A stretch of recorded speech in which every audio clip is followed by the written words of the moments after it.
All right. Okay, hello everyone, and welcome to Prototyping for Sustainability. This is a quick channel with these lovely people where we'll be talking about three things. First off, we'll be covering how you can make your prototypes as a designer more sustainable. Secondly, we'll be talking about how you can engineer those prototypes into games that are more sustainable to manufacture. And finally, we'll be taking questions from the audience. So probably a 20-minute split. Yeah, very much getting to know all of you. So first off, hello everyone. I'm Ian Chandler. I'm running sustainability in games. I've recently graduated with a degree in design from the Open University, which included a focus on sustainability, which is just part of general modern design as a standard. And a little bit of environmental engineering in on the side. I'm keen to apply those lessons because the board game industry is slightly behind where modern design generally is for manufacturing and industries. So, what a comment. So, let's all just introduce ourselves. Next up is Greg. And I'm already getting comments on my long hair. Yes, it's true. For those of you who haven't seen me in person, I haven't cut my hair probably since the last time you saw me. Although Bez has got a beautiful flowing locks as well. I'm Greg Loring Albright. I am currently in Central PA, and I'm a PhD candidate in Drexel University's Communication, Culture, and Media program. But that's not why I'm here. I'm here because I make games. And I've published one, and I recently signed a contract to publish another. And I make a ton of prototypes, and I follow Ian on Twitter, and so that's why I'm here.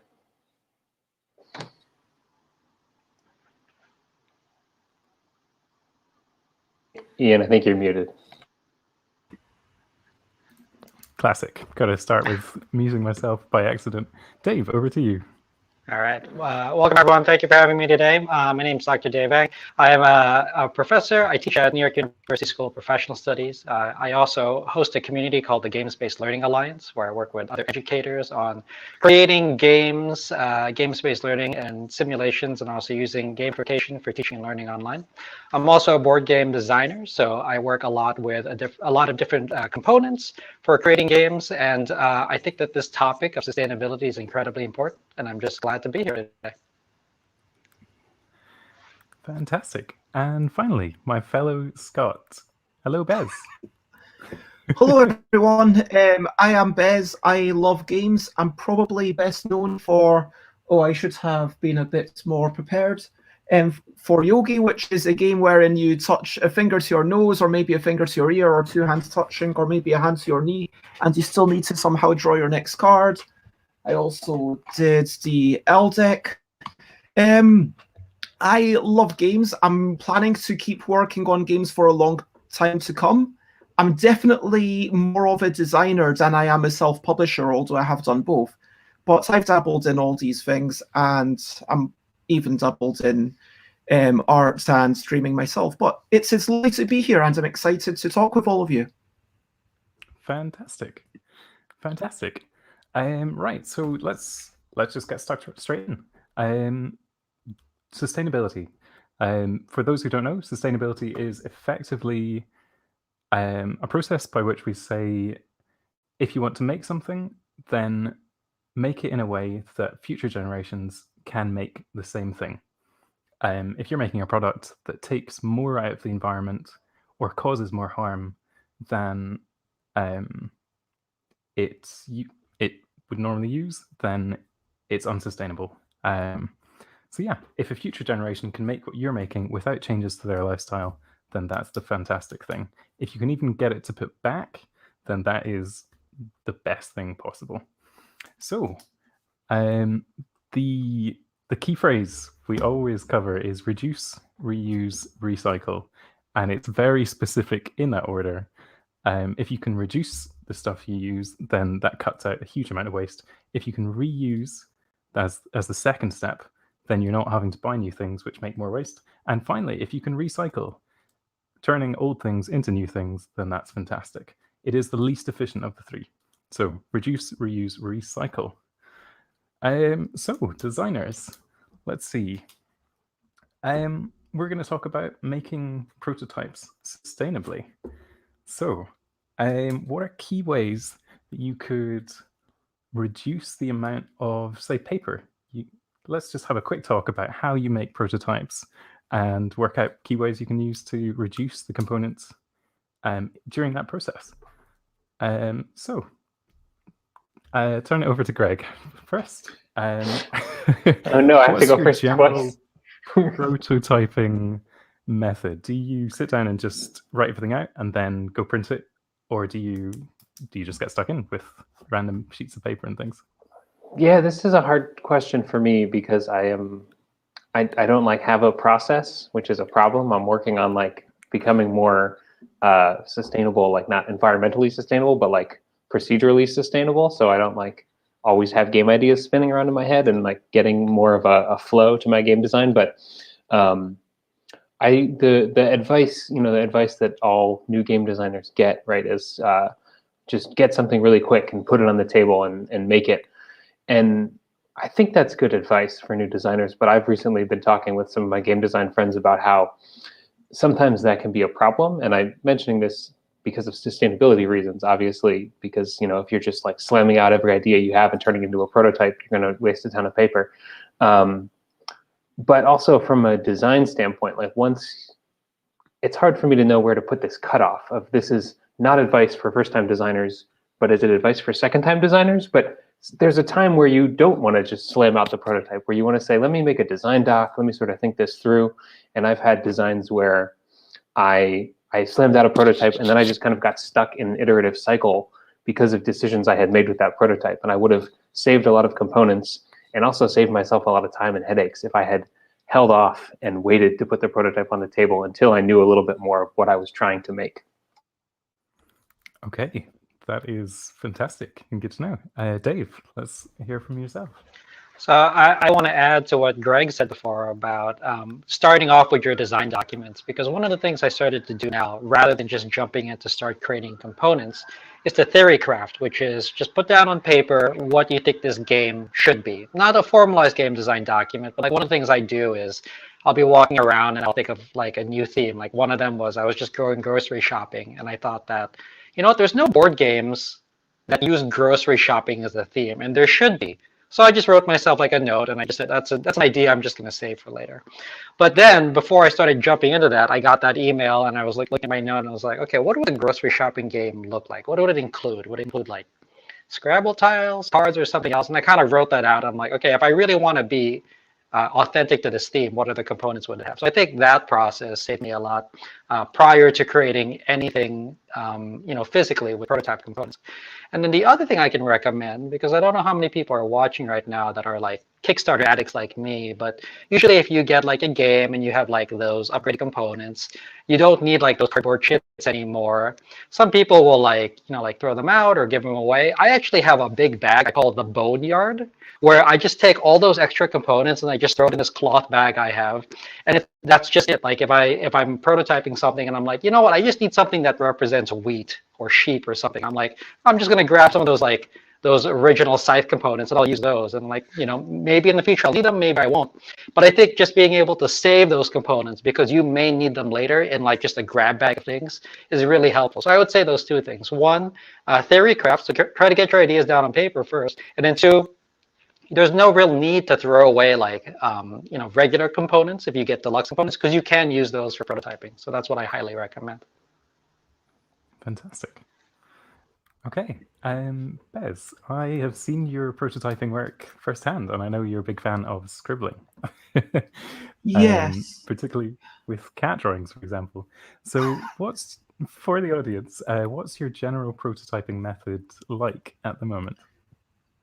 At the moment, that's a much harder question. Right now, I'm going to say what I said before we started recording, which is pretty much that I've actually told companies that I've signed stuff with that, hey, I'm not going to be doing any of this contractual work even or until I can do stuff in person. I know someone, Catstip, mentioned, okay, they've not done any physical prototypes. They've migrated to Tabletop Simulator. And I totally appreciate that. And if that works for you, if Tabletopia or Tabletop Simulator works for you, then brilliant. I don't want to, harsh anyone's buzz. That's not what I'm here to do. But personally, I think taking a more holistic view, a good thing to ask ourselves, not just when we're making games, but generally in life, is what are we doing and why are we doing it? And, so in this process, before this all went down, let's say 12 months ago, 11 months ago, maybe not 11 months ago, I'm trying to, certainly 12 months ago, 13 months ago, I would come up with an idea. I would basically get some blank cards, and here's one of them that I happen to have lying around because I was showing it off for some unrelated reason. And I would sit down until I've got an idea in my mind. What am I going to do? I would do a wee bit of what you do, Greg, kind of making a spreadsheet, maybe working out the distributions, making sure, okay, what am I going to do? So I don't, but then actually writing down the pictures, drawing the pictures, writing down wee things, and being able to move these cards around, for me, helps me with that creative process. And so for me, what am I doing? It is, as part of that process, it's, okay, I'm trying to make a good game, but I'm trying to make it so that I can test it with other people. But also the other advantage of prototyping is simply, as part of that prototyping, you might be facilitating the inspirational ideation process, that I might be drawing things, I might be filling things into spreadsheets, and that is part of my process. When I draw things, when I split a bits of paper, when I've got, big bits of paper, it doesn't matter what's on here, but fold it up into 16ths. And then it's a wee bit cheaper. It's a wee bit less costly, both for the environment, both for ourselves. If you have a 16th bits of paper and then you just write, okay, here's some card effects, here's what I'm going to do. And then the first ever version of Yogi, formerly known as In a Bind, but now known as Yogi. It's a good game, but I'm clearly biased. That's how it started off, with all these wee drawings of, hey, what's 48 different cards that I can come up with? And it was, but it's kind of an exploration, thinking of what I'm doing. And yes, I understand that sustainability is important. And I am very much inspired to try and make our final games something that we can pass on. There's a constant question in my mind, and I just want to frame this, and maybe this goes into the introduction of who on earth we even are. But yes, I love Pandemic Legacy, and I'm playing through a copy of My City currently with family, which is lovely because they're not gamers at all. But then once we've got that, that's not going to be a thing that we can pass on. Whereas Scary Go Round or a book or my copy of Linkletters or whatever, once I've finished with that, at least I can pass it on. Maybe that's used a wee bits of plastic in the production. But I think maybe I'm being overly defensive for myself and I want to keep time for everyone else. But I just want to bear in mind that for me, I'm going to try and answer your original question, Ian, which was, in order to try and reduce waste, if I need cards that are just numbers, then maybe I'll use the LDEC cards. And hey, they've got wee numbers on the bottom. So if I need cards that say numbers 1, 2, 3, or 5, I'll just use these and I'll ignore the letters. That's probably not going to be how the game ends up, but I'll use them for prototyping. I'll use cards from other things, and it'll be like, okay, maybe just push around cards and it doesn't even matter what's on them. And yeah, that's the way I work. Fantastic in-depth answer. Thanks, Bez. So we've got a real range of answers there, basically looking at reducing waste by doing a lot of stuff in your head to start with, and planning. Planning seems to be a real key thing coming across here, that the way you can personally reduce your components is to plan things out before you start scrapping them down. Whereas if you're looking for that immediate physical tactility, like Bez is saying, then reusing components from other games, like you've also said, Dave, where get that grab bag of waste effectively that would be from other games and turn it into useful components.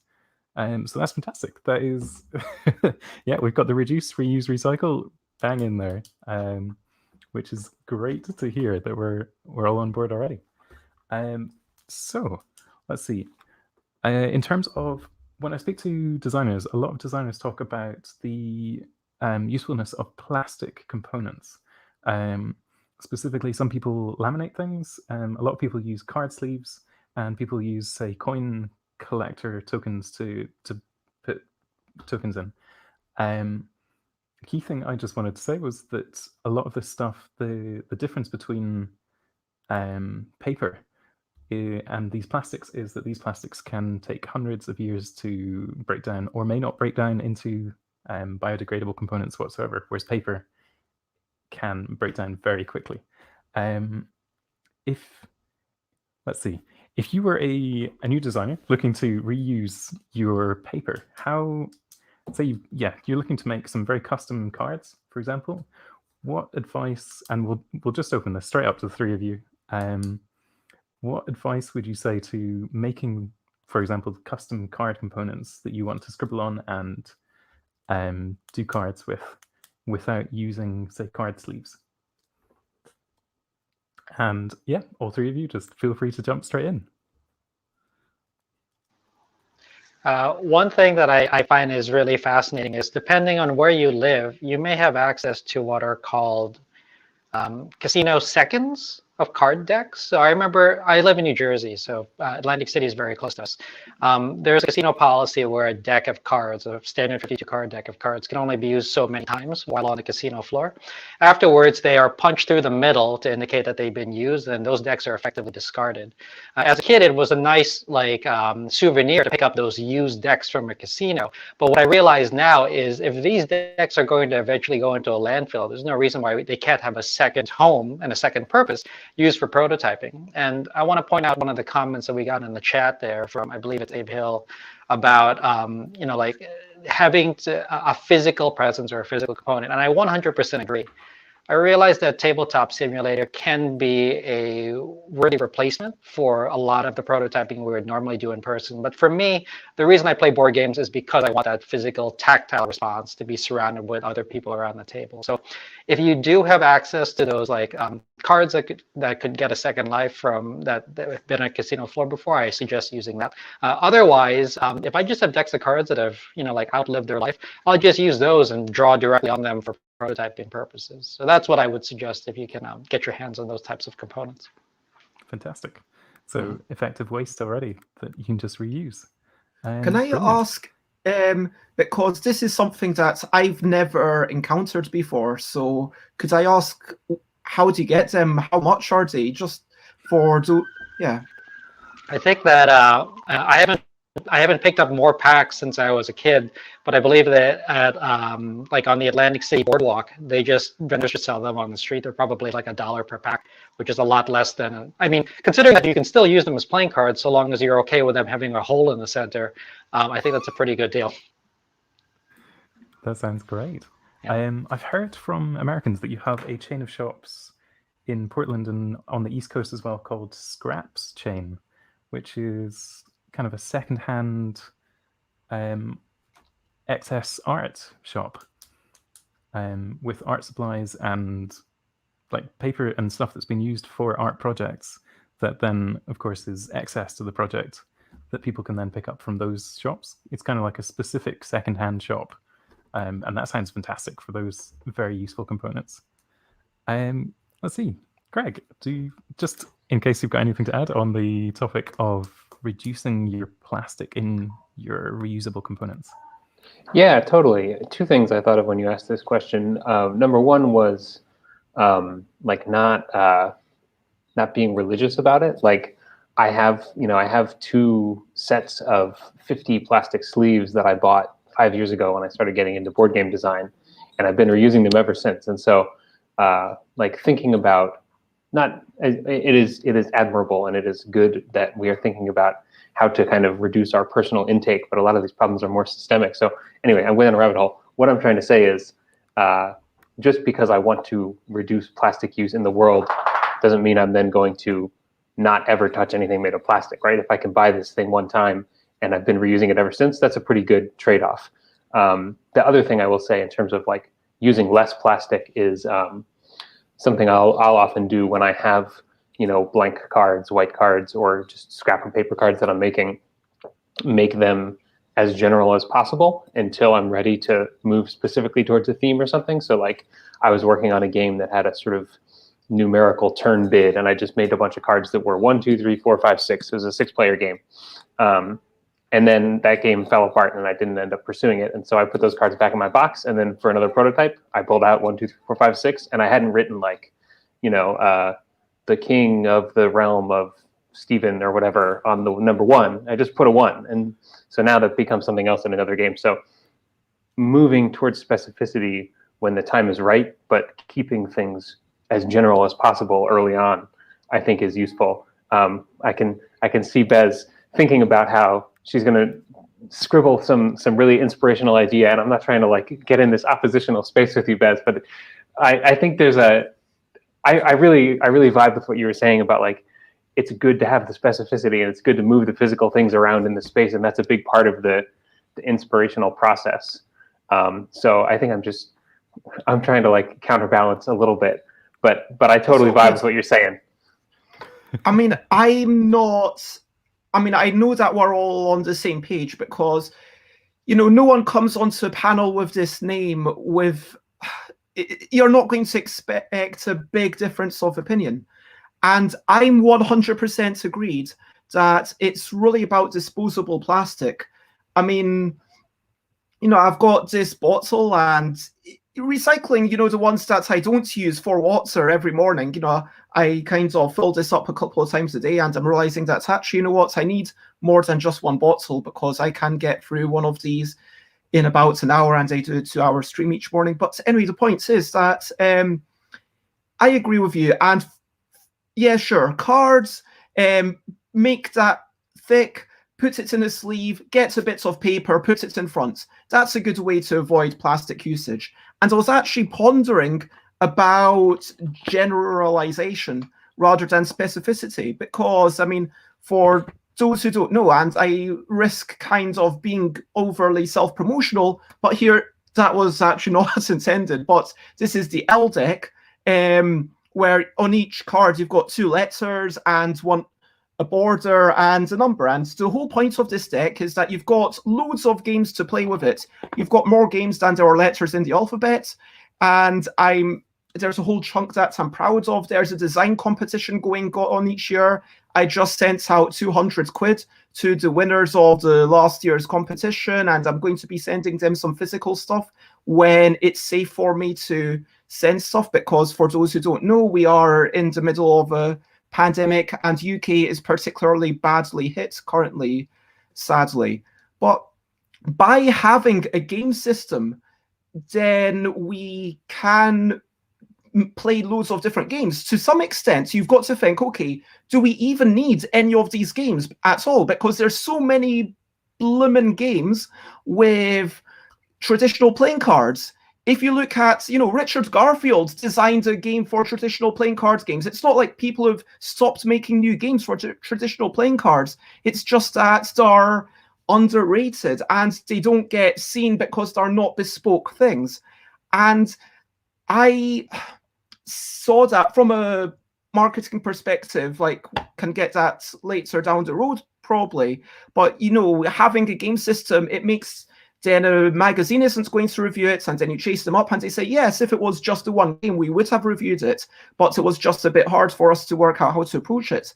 Now, in my mind, then you've got to think, on the other hand, how much specificity is needed for that game? What is useful for that game? So, for example, if I am making a game in which you're flipping cards as quickly as you can, and you're trying to play an elaborate version of Snap, something in the realms of Snap, Jungle Speed, that sort of thing. If I've got a new idea for something like that, and I want to test it, well, there's even putting cards in sleeves that might make that it's not fit for purpose. How am I going to test something like that? The only way is to get actual cards, probably not these cards, but to make bespoke cards, and to put on the pictures or whatever that's wanted for them, and to print them out. Now, in my case, that means that I can take some, probably not Sharpies, because I'm not a big fan of Sharpie, personally. I prefer Staedtler Lumocolor, personally. But yeah, whatever pens that you choose, just make some marks and see how it works. And yeah, sorry, I agree with Greg, and that was a big long tangent for which I apologize. Drop that pen brand in the chat, please. I want to become more of a pen nerd. So we've covered a lot of my effective questions in the next section have come up quite a lot in this discussion already. So I think, as much as I'd love to talk about Tabletop Simulator and the physicalities debate, that we could probably talk about that for the entire chat. So just before we came on, Greg made a fantastic point, which is that Tabletop Simulator is not without its drawbacks. That it's all around on the internet, which is a big bunch of tubes that use energy and rare earth metals. So it's not without drawbacks. If we've got time, I'd love to chat about Tabletop Simulator at the end, but I think it's a good point to move on to our second major topic, which is how do you maneuver your games and the prototyping. Lovely to see Bez's pen make in the chat comments. How do you make these games and kind of guide them towards games that are more sustainable to manufacture in the end case? So just before I jump to you, Dave, I just wanted to say there's a series of principles here, which is things like low impact manufacture, localized manufacture, and standardized components are really good ways of doing this. So a lot of this will involve simplifying your game designs. So I was going to ask a specific question, but it seems like, Dave, you are raring to go. So let's, on you go. Sure. So a couple things I want to address here. One, I'm very much a fan of, as a player and also a designer, of any games that have multiple use components. So if I am designing a game, I want to know, like, if this game is definitely going to have some cards in it, what other purpose could these cards serve other than, randomizing some element or providing a status change to another component or something else? And the other thing I was thinking about is if you think about what I call, like, quote unquote standard Euro game boxes, which in imperial measurements are 12 inches by 12 inches by 3 inches. A lot of the times that those games are those sizes, and I'm looking at you, Santa Monica, because they have punch-out components that are chipboard. And the only reason that they're that big is because when they're manufactured from the factory, the chipboard components are that size. When you punch them out and you have those chipboard components, you no longer need a box of that size right now.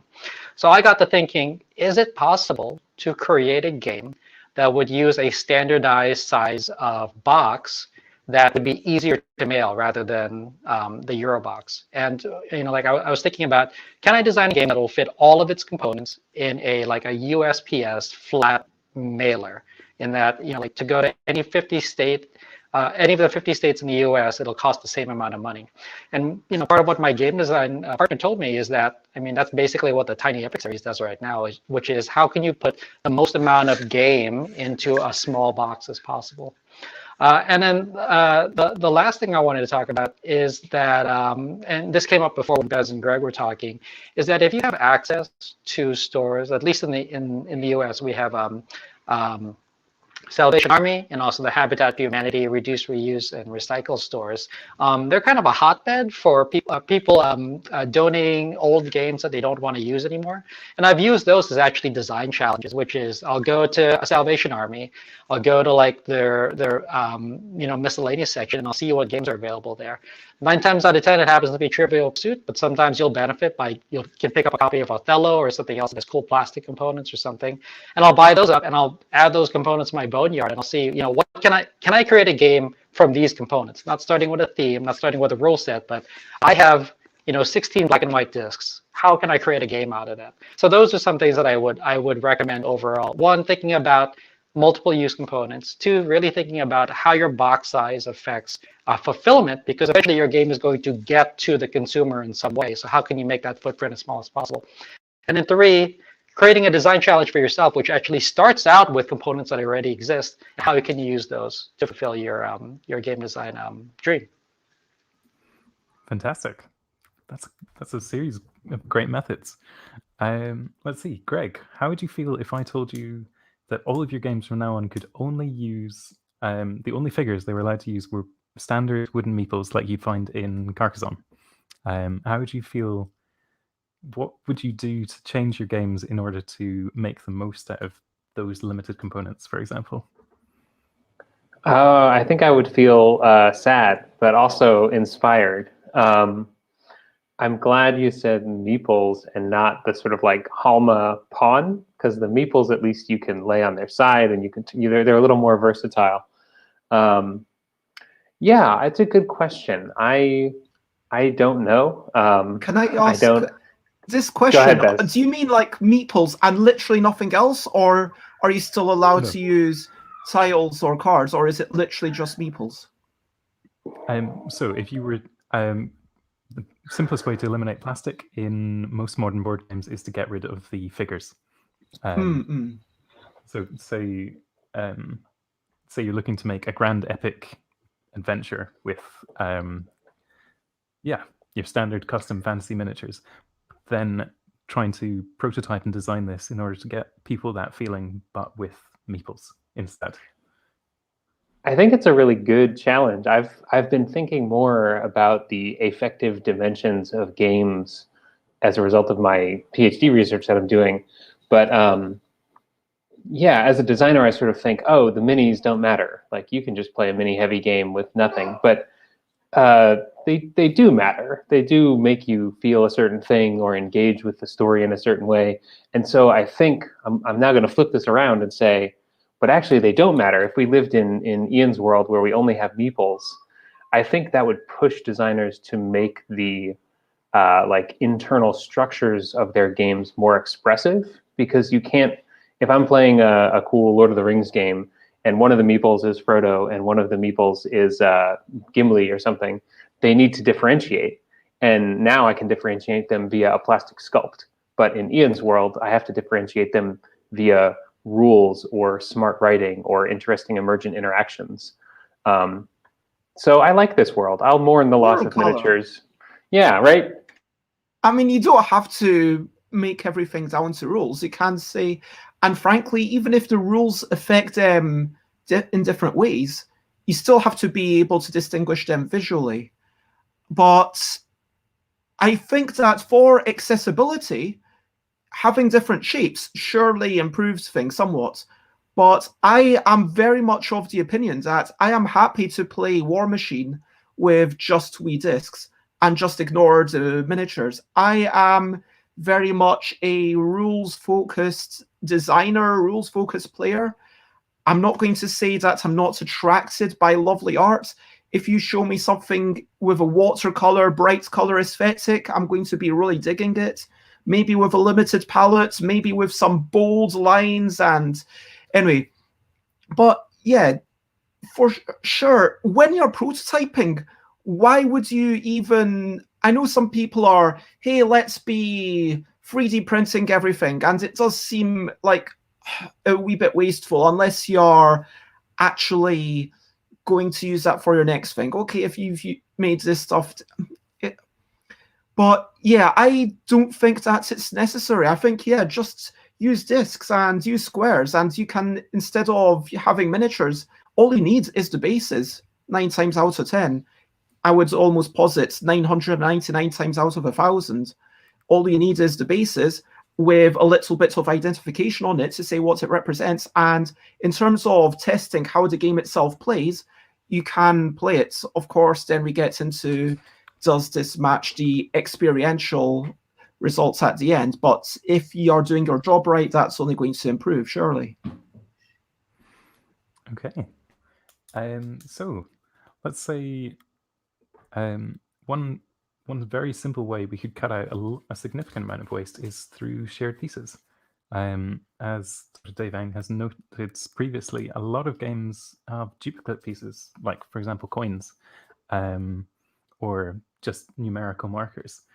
How, if there was, say, a shared component system or something, how would you guide your designs towards using these shared components? And do you feel something like that would be a sensible idea? We'll go to you, Dave.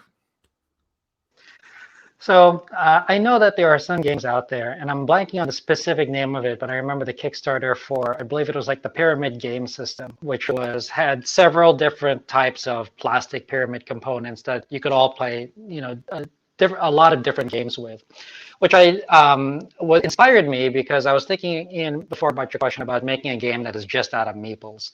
And I encountered this design challenge before where someone challenged me to say, here are your components, just make it a game. Oh no, we lost Bez for a moment.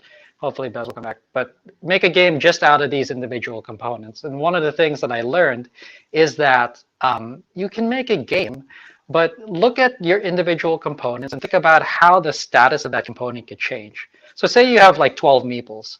Like those meeples alone could have a lot of different statuses. You could have them standing up, like Greg was talking about before. You could have them laying down. You could have them in groups, even groups, odd groups. You could have them pointed at other meeples. You could have them occupying different parts of a table or anything else. And once I figured out that, like, okay, these meeples, these very basic components can have a status, then I started asking myself, how can I make it so that achieving that status is harder than me just picking it up and moving it? And just based on that, identifying that these components can have a status and then making it so that there is some sort of challenge involved with achieving that individual status, I started down the path of creating a game that way. So I think that realizing the fact that you can't have, like really standardized components, but through you as a designer, as a creator, as a player as well, you can create something out of something that other people would normally see as like very pedestrian and very boring from a game, because that's what we do every day. That sounds quite like the Button Shy challenges, where they have 18 cards and you've got to find really interesting ways of using these cards together. I've seen a lot of things about kind of overlapping cards and the stuff that people come out with of how different cards can represent different game states is incredible. Love Button Shy. They've inspired many designs. Also Burger, I think Bez is trying to get back in. Hope so. Yeah, Bez. Good to see you again, Bez. Glad to have you back. Thank you. Sorry about that. No problem at all. Greg, yeah, how would you feel about a kind of shared component box that your games would use? Yeah, it's a good question. I feel like I think I really would echo what Bez said earlier about trying to find reviewers for the LDEC, which is like a super, what am I trying to say? A lot of people in games sort of say like, we value elegance, we value only rules. And yet the market aspect of the game culture belies that, right? Because you could make a really cool game with the LDEC, and you can make exactly the same game and get some A-list artist to put new art on the cards and sell it as a new card deck, and the latter game would probably do better, which is a little bit of a bummer. Although if we start down that slippery slope, suddenly we've talked all of ourselves out of jobs. So I wouldn't need to be careful. But I like this idea. I like the idea of multi-use objects. This is like a very sort of top of the mind thought. So it might totally contradict the message of what we're saying here. But I was thinking about, I'm working on a research project right now about the X-Wing miniatures game, which is just like a total plastic hog and like dubious manufacturing and hand painting in China and all these things that make it like, I don't know. But something that my research is touching on is that these beautifully detailed figurines that you use to play this game, people also use for other purposes. And so they'll display them and they'll use them for their Star Wars role-playing game campaigns, and they'll make up new kit bashing sort of like other games together. So I think there's an argument to be made, not necessarily for like big hunks of plastic, but for thinking about multi-use game objects also outside of the game space, sort of moving more towards like toyetic or display elements where the game is beautiful, and so you can get pleasure out of it in other ways than just playing with the multiple games in the box. I may or may not have answered your question, but I like this. I like thinking about this. So thank you for this good question. Yeah, that is fascinating. Let's see. So another aspect you can take with sustainability is, instead of going for these products that have, say, biodegradable and low impact items, you can design for long-term sustainability and just make a product last for as long as it physically can, which typically is not the kind of products that break down easily by their very nature.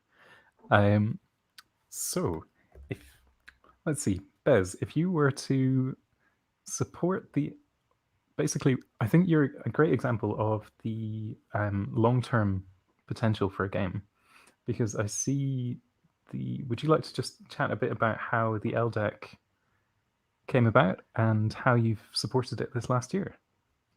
Sure. I mean, okay, yeah, I think there's a couple of things that I'd like to address first. To reply to Greg, for sure, we need to change a cultural mindset of almost valuing rules over components. But really, is that ever going to happen in this day and age? I think that everyone's trying to get something for free almost. I think that if you've got something that's literally just rules, people are going to be like, do I even want to pay for this? And when you've got a big box, now I've got a copy of Fireball Islands. I went all in. It's a ridiculous amount of plastic, and this is a legendary thing that for decades I was excited by. I'd seen this old thing and I bought it. And it's not just about what it is, but it's also about the promise. Do you know what I mean? And for sure, there's no way that Fireball Islands could be done with any other bits of common components. But when you've got something, I'm not going to name any big budget minis game, but there's a promise there. Do you know what I mean? Like when you get, oh, there's a beautiful thing. There's a promise of something here. Now, with the LDEC, the way it started was with a game called Wibble. Wibble is a game wherein you've got cards.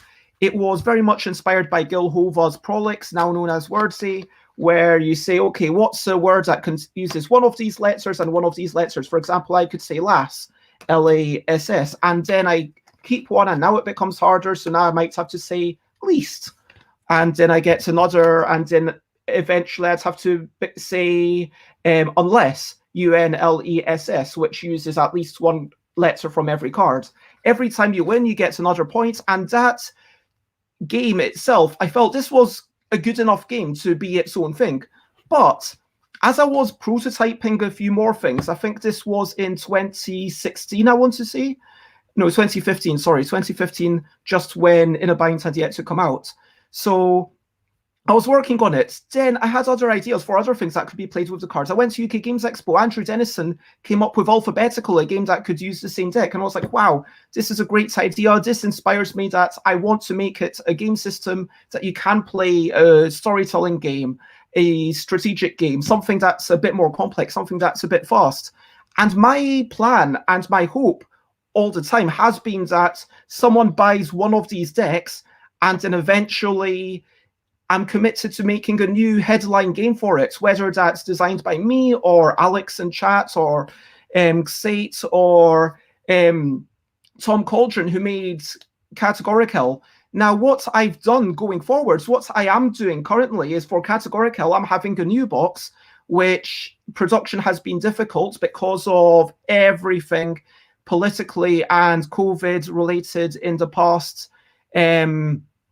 Basically Brexit and COVID have made things, and changing EU, UK laws have made things really difficult. I'm not going to get into that right now, but I am working on Categorical, which is just a typeface. It's exactly the same cards, and here's a new version. People say, well, if you can play all the games with all these different versions, what's the point? And it's like, playing cards. How many millions of them have sold? How many millions copies of Monopoly have sold? Now, I don't yet have any game that I can call truly mass market, but, hopefully in 9, we'll see how things go on. Like, one day, I believe that there's a potential for, this to be selling regularly tens of thousands, and when people are like, you buy one of these and then you get all these games with it. Now, the real key factor is that then at that point, you've got to think not just about the game itself, what you're getting in the box, but also about the marketing, about how you get people to understand these games. And then you start to realize it's not enough to just write up the rules and leave it at that. You've got to provide your own how-to videos, your own demo stuff. And that's really another key factor. And there is, again, only so much that you can do. And I agree with John Dubois in the chat that when you look at something designed for long term, which was the question. With prototyping, that doesn't make any sense, because with prototyping, you want to be doing it on paper, you want to be able to scrap it. But when it comes to a produced thing, I would say, yeah, don't use the cheapest possible cards. It's like these clothes that you wear a few times and then they rip. Let's have clothes where I can wear an undershirt and then maybe one day I grow out of it, or maybe I keep it for 10, 20 years. Or maybe if I'm eventually, you know what, I fattened up a bit, I can't wear this anymore, maybe I give it to a charity shop and someone else has like another 10 years use out of it. Like I got Birkenstock out of a charity shop, and this isn't an advert for Birkenstock, but you know what I'm saying? Like, and that's the problem that we see with, from my experiential point of view, I think legacy games are brilliant, but there is this thing to keep in mind. But yeah, from a prototyping point of view, I don't think there's any reason to have long-term thing. Okay, so prototyping for a long-term product is difficult, you're saying, effectively here. I think that if you're prototyping, by its very nature, the purpose of the prototype is to be a transient thing on the way to... Oh, absolutely, yeah. And that the scalable impacts are very different. Like if I make a prototype and I have, 5 minis in my game, that's 5 little plastic minis I get my friend to 3D print or whatever. And then someone buys that game and makes 10,000 copies of it. Suddenly that's 50,000 minis that are in the world. It's like, oh no. So, the decisions I make when I'm prototyping should think about the product I'm hoping to create when I'm selling it or whatever. Absolutely. Yep. Fantastic. So let's just quickly check some questions. So we had a question on Twitter about shipping versus manufacture, which I'll just quickly cover. So the question was, how much of shipping contributes towards a board game versus how much does the manufacture? Overall, shipping is currently pretty bad. The key thing with shipping is that it is projected to get significantly worse. Not only is it, so we're getting better at shipping things, we are producing more ways to make shipping better, but the demand for products to be shipped across the world is vastly outstripping our efficiency savings. So on a very simple level, in 20 years, shipping could be equal to 2.5 times the current planet's entire emissions, purely in shipping. So while shipping's not currently a drastic part of while it's part of it, effectively, if you're looking at shipping versus manufacture, in future it's just not sustainable, unfortunately. So on that level, we had another question, which I think is good to combine in here, about print on demand. So based on the fact that print on demand is often, well, it by its nature is more limited than huge Chinese factories that can produce specialist components. How would you change your design towards a local place? Or have a much better question, sorry, do you have experience with print on demand? Greg, I see you smiling. Do you have experience with this? I do. The first game I published, Leviathan, was kickstarted and then fully produced through Gamecrafter. So rather than having a high minimum copy number we needed to make, we could just say to Gamecrafter, we need like 300 of these, which I think is about how many we sold. And now I don't have to worry about like raising money for a second printing because the first printing is sold out, or warehousing all my old copies because the files just live at the Gamecrafter. And if somebody wants that game, they can go there and get it. This is not a plug. It's a fine game. I'm doing more different things now, but it's a useful model, not only from an environmental sustainability, but also from like a business sustainability perspective, where I don't like business. I don't want to think about a warehouse and paying them warehousing fees. I'll just put the files in the Gamecrafter and then forget about it. And then occasionally they'll be like, hey, here's $10. And I'm like, cool. Fantastic.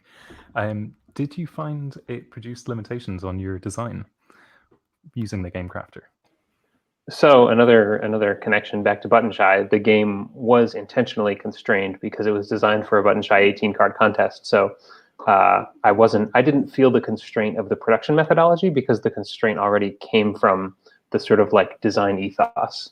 I think if I was working on something bigger, in fact, I have made prototypes from the Gamecrafter that require more bits and like minis and things. And Gamecrafter is always emailing me like, we don't stock this mini anymore. Got to update your game. And I'm like, oh, that's a game I shelved, 5 years ago. So I don't need that bit anymore. But if I were actually using them as my print on demand solution, I would have to think about that and worry about, oh, will this piece I've chosen go out of stock and will I have to replace it? That's really good to know.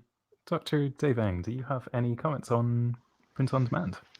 Yeah, I guess, again, not a plug, but I like using the Gamecrafter's print on demand because you get exactly what you need and when you need it. Probably not like, instantaneously because it still needs to be shipped to you. So I think that from a sustainability and product creation standpoint, it's very useful. But I think that the main challenge here is that it doesn't scale well, particularly like in a business environment where, like you could definitely take advantage of using 10 copies or 100 copies or 1,000 copies. That'll cost less per copy than producing just one. But then you run into a lot of things we're talking about right now, which is you have to invest time and money and energy and resources into creating them. Greg brought up a really great point before, which not a lot of people think about, which is after you create something, if it's not immediately sold to consumer, it has to be stored somewhere. And when it's stored somewhere, that also takes up time and money and effort and people to store it and fulfill it and ship it out and everything else. So from a prototyping standpoint, print on demand is incredibly helpful, but from a publishing commercial standpoint, it does have its limitations because you can't take advantage of efficiencies that you get from manufacturing at scale. Absolutely. Bez, just very quickly. I don't have anything really to add. I've done it. I think it's great for really short things, but yeah, those two said everything. Absolutely. So John Dubois as, oh, sorry, just checking one comment about the difference in impact for using chipboard versus wood versus metal versus plastics. So I'll just, as I've got a little bit of research on this, I'll do this very quickly, and then if someone else would like to jump in, otherwise, if not. So chipboard, key thing, if you're meaning grey board, which is the kind of standard grey recycled fiber that you get that cardboard board game boxes are made out of, that stuff is fantastic. Half the time it's up to the best standards of the industry, which is the FSC already, by pure virtue of it being so efficient and so cheap just to recycle cardboard straight into making this grey box and using those fibers. It's brilliant. If you can make everything out of grey board, go for it. Top thing. The impact of wood can be significantly lowered by, again, using FSC material. Now I have to write this down because every time I forget, it's the Forest Stewardship Council. These are the people who say this forest is sustainable, and if you use wood from here, it will be replaced, and the methods of farming are not harmful to local people or the environment in general. So you can get, basically, you can get cardboard and you can get wood in really decent ways, have very low impacts in general. Wood versus plastic versus metal. Metal is a significant issue in that the resource gathering processes of metal are the hidden costs. This is the thing where if you costed everything in terms of in terms of carbon, then metal would be drastically more expensive than it should be right now. Plastic is of course a waste product, but the key issue is it does not break down very well whatsoever. So the real impact on plastic is its end of life and also its production. So would anyone like to jump in just now? I'm just going to sort my cat, who's currently scratching the back of my chair. Not on this, but you know what? I'm going to jump in on shipping because I understand that shipping is an astronomical cost to the planets right now. I wonder how much of that is down to our reluctance to accept slow shipments, if you know what I mean. Of course, at the risk of getting off topic, UK and EU in 2021, the limit for what can come in is now £0 or €0. It used to be 20. At the US, it remains to be 100 and something, I believe. But that's going to change what we order from abroad. And we'll have to see how that affects everything. But let's say that we were going to be shipping something over. I could send it over to America on a 48-day slow container, but would people accept that? And the chances are no, but if people were to accept that, surely that would just be better. It really depends. Some shipping is, shipping in general is just not a super efficient way to move things around. And in general, if you're moving something from China to the UK, then the environmental costs are always going to be expensive on that front. So just before we move on to anything else, to Greg and Dave, do you have any comments on, let's see, material use? Specifically, say, I see comments in the chat about bamboo and fibers and versus cardboard and plastic. I know this is a huge topic.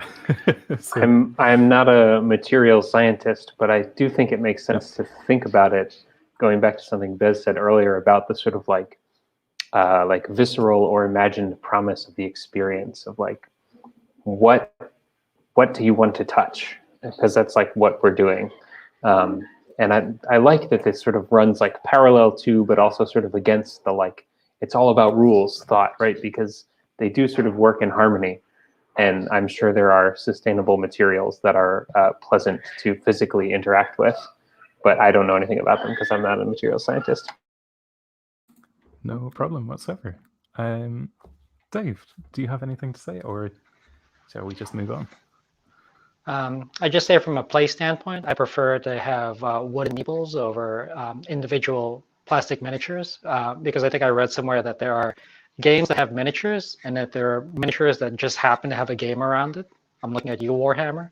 So for me, I like having those wooden components. But another interesting thing I want to bring up here before we move on, Ian, is that like if you think about like modern, or not modern, I would say like just think about Monopoly right now. Think about the individual avatars and components there.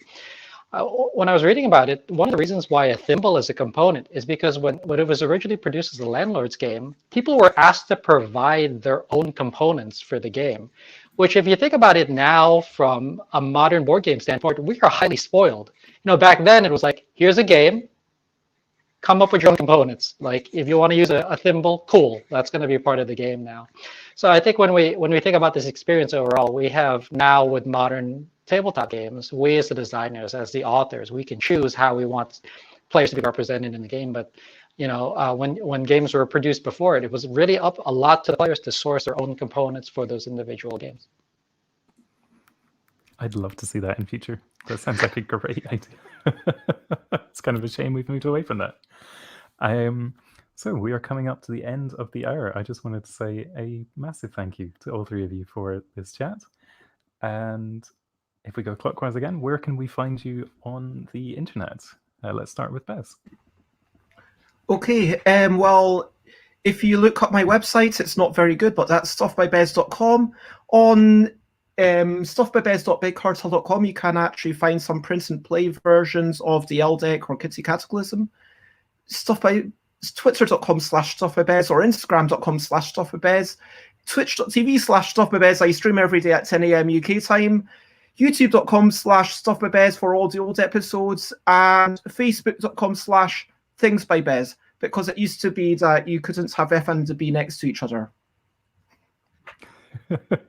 Nice to see a pattern across that there. Greg, where can we find you on the internet? That's a hard act to follow, Bez. You got the pitch down. I am on Twitter at GregIsOnTheGo. I'm actually on Twitch now, so I'm going to drop it in the chat. And I'm also, if it's okay, and I'm going to plug my dissertation work. I'm recruiting people to play games for a study, and I'll put a link to that here, and you can ask me questions about that off this channel. But thank you all. This was great. Fantastic. And Dave, where can we find you on the internet? All right, so thanks for having me again. Best place to find me is actually my website. I focus mainly on using games for teaching and learning. You can find out more at universityxp.com. And Greg, you and I should connect because I also wrote my dissertation on tabletop games. Oh, I'll definitely DM you on Twitter or email you or something. That's awesome. Right. Fantastic. If you're looking for more sustainability stuff, I am at SustainGames on Twitter and sustainabilityingames.com, where I have a bunch of things. Thank you, everyone. I believe that's the end of our hour. Nobody's popped in to say we can't